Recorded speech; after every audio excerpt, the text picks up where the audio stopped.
Yeah, that precancers, obviously, those are lesions that they appear, and then some of them only they're going to become cancer.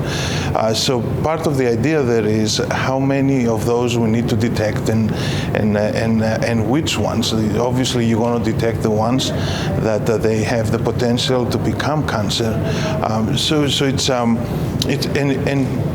the context of, again, using this liquid biopsy methods to be able to do this. So that is actually still needs development. It's not clear that the liquid biopsies will be able to detect precancers, but that is not necessarily bad, because, as I said earlier, some of the precancers, they don't need to be detected.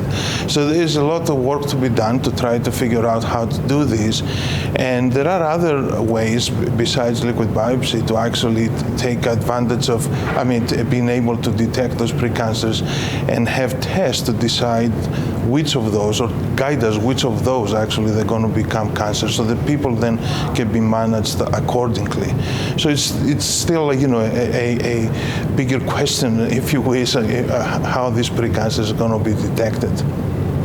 So we're going to discuss this with Ernie Hawk, who's an expert in prevention, and Phil Castle from NCI has done a lot of pioneering work on this. So we're going to have a interesting, I think, discussion on how to approach this detection of these cancers and avoiding overdiagnosis. If we detect more and more of those cancers, lesions, a lot of them, as I said, they are not going to result to cancer. So what happens to the individuals that they get this test and it's positive, and then they have to be followed up? So all those things have to come into play to what is going to be, the appropriate way to manage these lesions.